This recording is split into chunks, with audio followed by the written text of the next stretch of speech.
Back in 2017, indie studio Experiment 101 took the stage at Gamescom to showcase a bold, ambitious new game, Biomutant, an open-world action RPG boasting mechanical depth, set in a vivid post-apocalyptic setting, and promising an adventure with a completely unique flavor all of its own. Its fascinating premise and the fact that the game was being developed by former Avalanche Studio developers who had worked on the likes of Just Cause and Mad Max promised exciting things, and all eyes were immediately on the game. Before we go ahead, a quick request. We upload new videos every single day, and your subscription matters a lot. So please consider subscribing and enable all notifications by clicking the bell icon. With that out of the way, let's begin.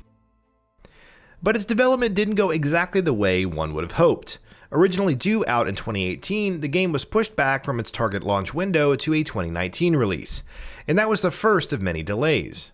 Bits and pieces of the game would be shown off here and there over the coming years, and though hands-on impressions would often remark on how rough the game was feeling, by and large the unique vibe and aesthetic of the whole experience was drawing even more people in. And now, at long last, after a protracted development cycle, during which the studio and the IP were even acquired by THQ Nordic, and multiple delays, Biomutant is finally out, and critical reception is far from glowing. We've seen this more than a few times in the game industry, sadly enough. Games build up hype and anticipation for years and years, with developers making exciting promises and said games themselves generating excitement based on their interesting concepts and ideas.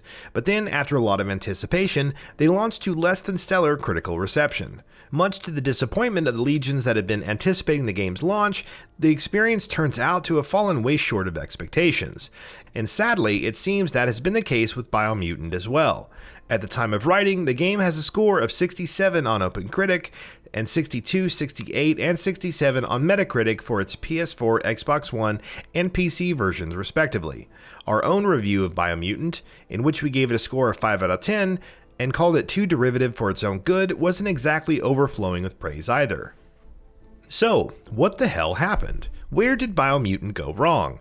How is it that a game that was looking like it had the potential to be the next big open world darling and one of the biggest surprise hits of the year turned out to be a bit of a damp squib? Well, it's a tale as old as time: overreach. Simply put, Biomutant is too ambitious for its own good. As much as we all bemoan cut content and good ideas that fail to make it back into the final product, it shouldn't be forgotten that that is a crucial part of game development.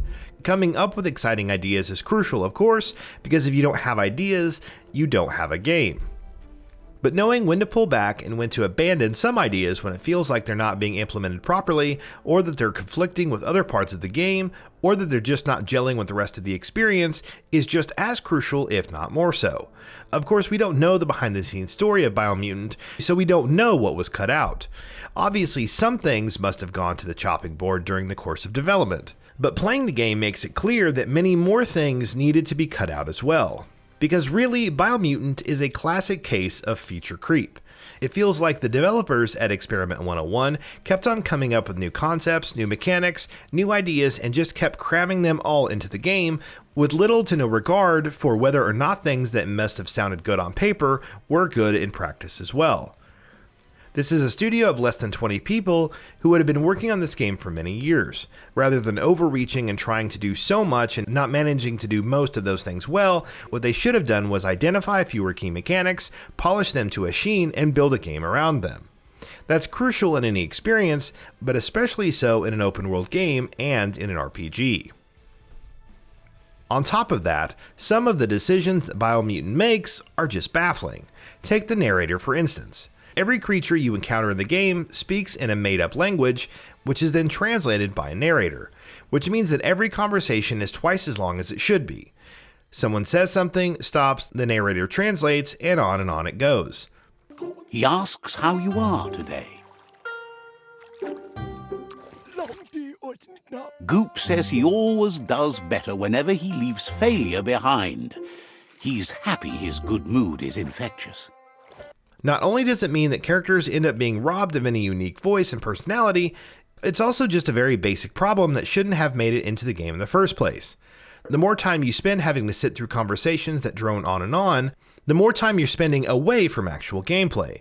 And of course, it doesn't help that crucial pillars of the gameplay, such as the floaty, unimpactful combat, and the frustrating camera, are highly unpolished. What's frustrating is that Biomutant has a lot going for it. There are a lot of really interesting things in the game, most of all its vibrant, varied, imaginative world. Simply existing in that space, learning more about it, and exploring its environments can be a lot of fun on its own, even though frankly put, Biomutant has absolutely no restraint when it comes to dropping lore or world building. But those good things are buried under a haphazard mountain of frustrating issues, conflicting ideas, undercooked mechanics, and baffling decisions. It needs to be acknowledged, of course, that there are a lot of people who are definitely enjoying Biomutant, and that's great. This is a game that's been anticipated for many years now, and if it's living up to your expectations, or at least coming close to doing so, that's great news. After all, something like Mad Max, which was developed by a lot of the same people, wasn't exactly a critical darling. It had a Metacritic score of 67, but there's a legion of people out there who swear by that game and sing its praises. Biomutant may very well be another one of those open-world diamonds in the very, very rough. Even so, it's undeniable that there's a lot of wasted potential here. If Biomutant was a much more focused game, it in turn would have been much more polished, much more enjoyable, and much more coherent. Right now, it's a bit of a jumbled mess, and that jumbled mess can be fun for a lot of people, but this game could and should have been so much more. So, what are your thoughts on this? Go ahead and share them in the comments below. And if you like this video, please subscribe to the channel and enable all notifications by clicking the bell icon to get new video updates. We upload every day and we would really appreciate your support. Thanks for watching.